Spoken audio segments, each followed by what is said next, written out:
எல்லாருக்கும் வணக்கங்க. தனுசு ராசியில் பிறந்தவங்களுக்கு வரக்கூடிய மார்கழி மாதத்தில் கோட்சார ரீதியாக ஏற்படக்கூடிய கிரக அமைப்புகளால் எந்த மாதிரியான மாற்றங்கள் இந்த பிரபஞ்சம் தரப்போகுதுன்றது பற்றி தானுங்க ஆதாரபூர்வமாக வேதகால முறையில் துல்லியமாக இந்த பதிவில் நம்ம பார்க்க போகிறோம். இந்த மாத பலன் எந்த அடிப்படையில் நான் சொல்கிறேன்றது நீங்களும் தெரிஞ்சுக்கிடணுன்றதுக்காக தான் இந்த ஏற்பாடு செய்திருக்கிறேனுங்க. மார்கழி மாதம் 1ஆம் தேதி செவ்வாய்க்கிழமை கருடன் அவதரித்த நட்சத்திரம்னு சொல்லக்கூடிய சுவாதி நட்சத்திரம் துலா ராசி தனுசு லக்னத்தில் தான் இந்த மாதம் பிறக்கப்படுது. ராசியாதிபதியாக சுக்கிர பகவானும் லக்னாதிபதியாக குரு பகவானும் வரக்கூடிய அற்புதமான மாதம் தானுங்க மார்கழி மாதம். தனுசு ராசியாதிபதினு சொல்லக்கூடிய குரு பகவான் தனுசு ராசிக்கு 7வது பாவகத்தில் கலசர ஸ்தானாதிபதி தனுசு ராசிக்கு வரக்கூடிய காலகட்டமும் இந்த மாதத்தில் நடக்கிருக்கு. 14ஆம் தேதி மார்கழி 14ஆம் தேதி திருமண ஸ்தானாதிபதினு சொல்லக்கூடிய கிரகம் புதன் தனுசு ராசியிலையும் தனுசு ராசியாதிபதினு சொல்லக்கூடிய குரு பகவான் ஏற்கனவே திருமண ஸ்தானத்திலையும் வரக்கூடிய அற்புதமான ஒரு தருணம். தீராத திருமண தடைகள் எல்லாமே இந்த மாதத்தில் தீரப்போகுது.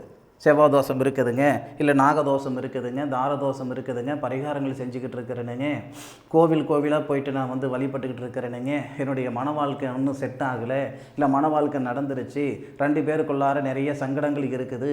மன வாழ்க்கையில் நிம்மதி சந்தோஷம் வர்றதுக்கும் அல்லது மன வாழ்க்கையில் இருக்கக்கூடிய தடங்கள் நீங்கிறதுக்கும் உண்டான அருமையான மாதம் தான் மார்கழி மாதம்.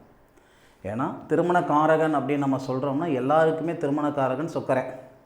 திருமண ஸ்தானாதிபதி அவங்க ராசிக்கு 7வது பாவகத்துக்கு அதிபதி.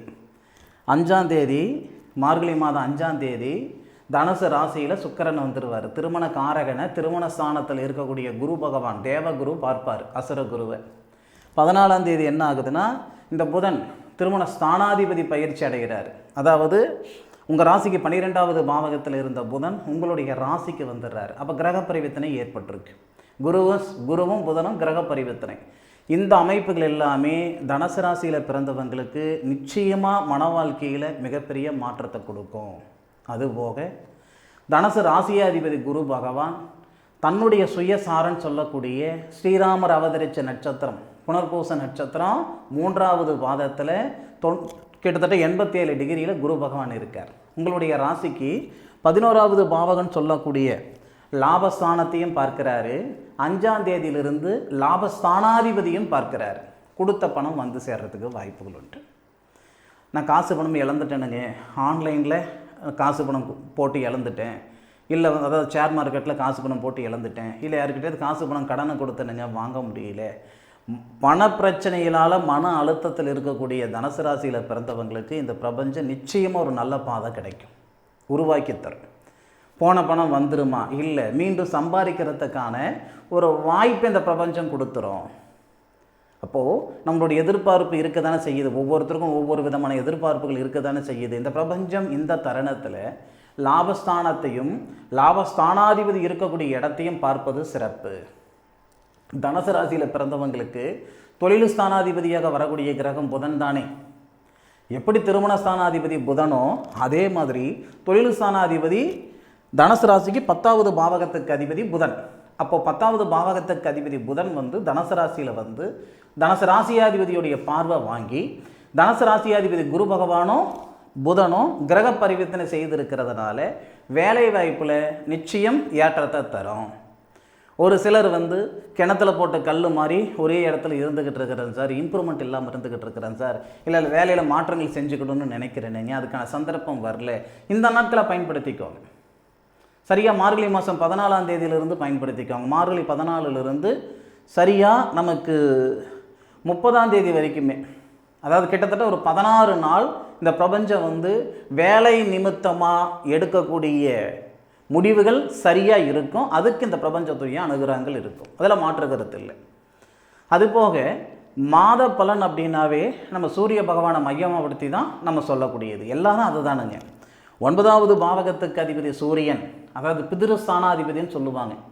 பிதிர்காரகன் சூரியன் தான், பிதிருஸ்தானாதிபதி சூரிய பகவான் தான். அந்த சூரிய பகவான் உங்களுடைய ராசியில் வரக்கூடிய ஒரே மாதம் இந்த மார்கழி மாதம் தானுங்க. எப்போவுமே எல்லா மார்கழி மாதத்துலேயும் சூரியன் முழுமையாக உங்கள் ராசியில் வந்துடுவார்.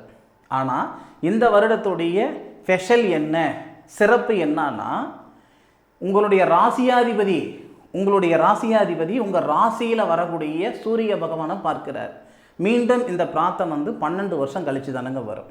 ஏன்னா இந்த சூரியன் வருஷத்துக்கு ஒரு முறை உங்கள் ராசிக்கு வரக்கூடியவர்.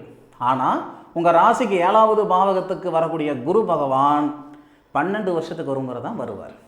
அப்போ முன்னோர்களுடைய அனுகிரகங்கள் இந்த மார்கழி மாதத்தில் ரொம்ப அதிகமாக இருக்கும்.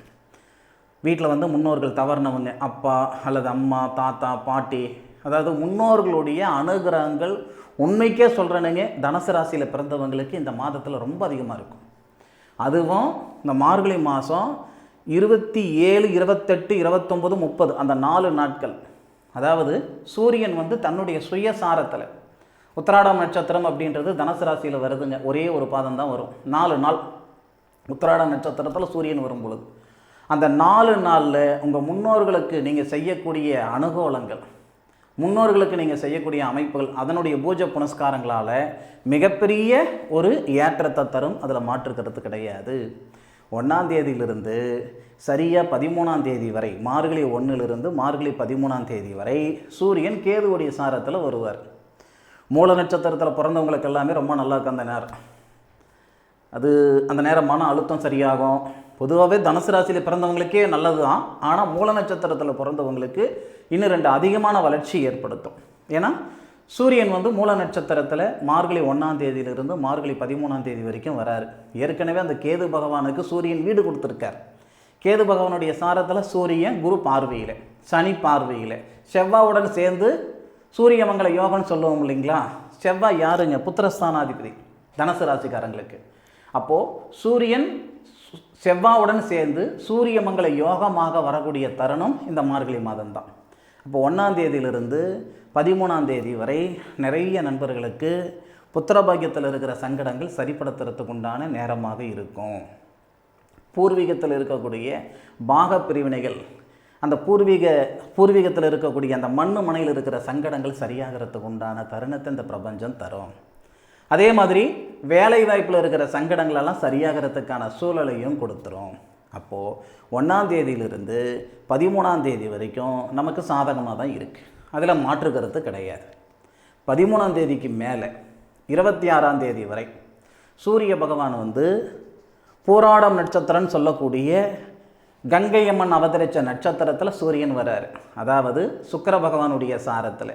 ஏற்கனவே இங்கே நான் என்ன எழுதியிருக்கிறேன்னு பாருங்கள். 14ஆம் தேதி தனுசில் புதன் பயிற்சி அடைகிறாருன்னு எழுதியிருக்கேன். 13ஆம் தேதி சுக்கிரனுடைய சாரத்தில் சூரியன் வராரு. 5ஆம் தேதி சுக்கிரனுடன் தான் சூரியன் இருக்கிறார். சுக்கிரன் யாருன்னு கேட்டிங்கன்னா லாபஸ்தானாதிபதி. லாபஸ்தானாதிபதி சாரத்தில் சூரியன் குரு பார்வை வாங்குறார். அந்த நேரம் புதுமையாக தொழில் செய்யணும்னு நினைக்கிறவங்க இந்த நேரத்தில் செஞ்சுக்கோங்க. வாகனம் வாங்கணும்னு நினைக்கிறவங்க இந்த நேரத்தில் செயல்படலாம். அதே மாதிரி ஒரு புதுமையான முடிவுகள் எடுக்கணுங்க அப்படின்னா தாராளமாக இந்த நேரம் அமைச்சிக்கலாம். திருமணம் போன்ற விஷயங்கள் பேசுகிறதுக்கும் இது சௌகரியமாக இருக்கும். நான் ஒரு 6-7 வருஷமாக ஒருத்தருக்கு ஒருத்தர் விரும்புகிறோம், இது வீட்டில் சொல்லலாம்னு இருக்கோம், வீட்டில் சொன்னால் எப்படி எடுத்துக்குவாங்க எங்களுக்கு தெரியல, இந்த மாதிரி எல்லாம் தயக்கத்தில் இருக்கக்கூடிய தனுசு ராசியில் பிறந்தவங்க சூரிய பகவான் சுக்கிரனுடைய சாரம் வாங்கி சுக்கிரனுடன் சேர்ந்து இருக்கும் பொழுது குருவுடைய பார்வை சுக்கிர பகவான் மேலே படுது. சரிங்களா? கல்யாண ஸ்தானாதிபதி புதனும் தனுசு ராசிக்கு வந்துடுவார். இந்த அமைப்புகள் எல்லாம் சாதகமாக இருக்கிற பட்சத்தில் திருமண முடிவுகள் இந்த நேரத்தில் எடுத்திங்கன்னா நல்லாயிருக்கும். விவாகரத்தாகிற கண்டிஷனில் இருக்கக்கூடிய குடும்பத்தில் கூட நீங்கள் மனசு வச்சா இந்த நேரத்தில் அதாவது மார்கழி மாதம் 13ஆம் தேதியிலிருந்து மார்கழி மாதம் 26ஆம் தேதிக்குள்ளார கணவன் மனைவிக்குள்ளே இருக்கிற கருத்து வேறுபாடுகள் எல்லாம் சரியாயிடும். ஆக மார்கழி மாதத்தில் 13ஆம் தேதியிலிருந்து 26ஆம் தேதி வரை இந்த பிரபஞ்சம் ஒரு அற்புதமான தருணத்தை தனுசு ராசி நண்பர்களுக்கு தரதான் போகுது. பயன்படுத்திக்கோங்க. இது நல்லாயிருக்கும். வெளியூர் சம்மந்தப்பட்ட வேலைக்கு முயற்சி பண்ணிக்கிட்டு இருக்கிறீங்களா, இல்லை தனியாக உத்தியோகம் செய்யணுன்ற எண்ணம் இருக்குதா, இல்லை வெளிநாடு சம்மந்தப்பட்ட வேலைகள், இது எல்லாமே இந்த நேரத்தில் நல்லாயிருக்கும். ஏன்னா புதன் பொறுத்த வரைக்கும் கல்விகாரகன், வித்தகாரகன் சொல்லுவாங்க, திருமண ஸ்தானாதிபதினு சொல்லுவாங்க. அந்த புதன சூரியனும் சேரும்போது புதனாதித்ய யோகமாக இருக்குது. சூரியன் சுக்கிரனுடைய சாரம் வாங்குவார், சுக்கிரனோட சேர்ந்துருப்பார். அப்போது சூரியன், செவ்வாய், புதன், சுக்கிரன் 4 கிரகங்கள் உங்கள் ராசிக்கு வந்துடுவார். 4 கிரகங்களையும் குரு பார்க்குறாரு. இதெல்லாமே நல்லாயிருக்கும் நமக்கு. ஆக மார்கழி மாதம்ன்றது தனுசு ராசியில் பிறந்தவங்களுக்கு மாற்றங்கள் நிறைந்த மாதமாக இருக்குன்றதில் மாற்று கருத்து கிடையாது. அனுபவித்து சொல்லுங்கள். தனுசு ராசியில் பிறந்தவங்களுக்கு தனஸ்தானாதிபதினு சொல்லக்கூடிய கிரகம் சனி உங்களை ராசியை பார்க்கிறாரு. தனகாரகன் சொல்லக்கூடிய கிரகம் குரு உங்கள் ராசியை பார்க்கிறாரு. சரியா? இந்த பதிவில் நான் சொல்லக்கூடிய விஷயங்களுக்கு நீங்கள் என்ன கமெண்ட் பண்ணலான்னா, சார் யாரை பார்த்தா எங்களுக்கு என்ன இருக்குது, எங்களுக்கு தேவை பலன், அதை மட்டும் சொல்லிட்டு போங்களேன் சார் ஷார்ட்டா அப்படின்ற மாதிரி. இந்த புரிதல் உங்களுக்கு கொடுத்தா இதனுடைய உண்மைத்துவம் உங்களுக்கு தெரியுன்றதுனால தான் இப்படி செய்திருக்கிறேனுங்க. இந்த மார்கழி மாதம் உண்மையிலேயே நல்ல சிறந்த ஒரு மாதமாக இருக்கும். தனுசு ராசியில் பிறந்தவங்களுக்கு அனுபவித்து சொல்லுங்கள். ஆராய்ச்சி நான் பலன் சொல்லிகிட்டு இருக்கிறேனுங்க. அனுபவித்து நான் சொன்னது நடந்ததா நடக்கலையான்றதை அனுபவித்து சொல்லுங்கள். இந்த நேர காலங்களில் உங்களுடைய சுய ஜாதகத்தில் இருக்கக்கூடிய கிரக அமைப்புகள் மேலும் நீங்கள் தெரிஞ்சுக்கிட்டணும்னா வாட்ஸ்அப்பில் உங்களுடைய சாதகத்தை அனுப்பி வைங்க. கணிச்சு போட்டு விரிவாக விளக்கமாக சொல்கிறேனுங்க. மீண்டும் அடுத்த ஒரு அற்புதமான தருணத்தில் தனுசு ராசியில் பிறந்த உங்களை சந்திக்கும் வரை உங்களிடமிருந்து விடைபெறுவது உங்கள் வீட்டு ஜோதிட நண்பனான மா காளிதாஸ் மணிகண்டன். திருச்சிற்றம்பலம். வாழ்க வையகம், வாழ்க வளமுடன்.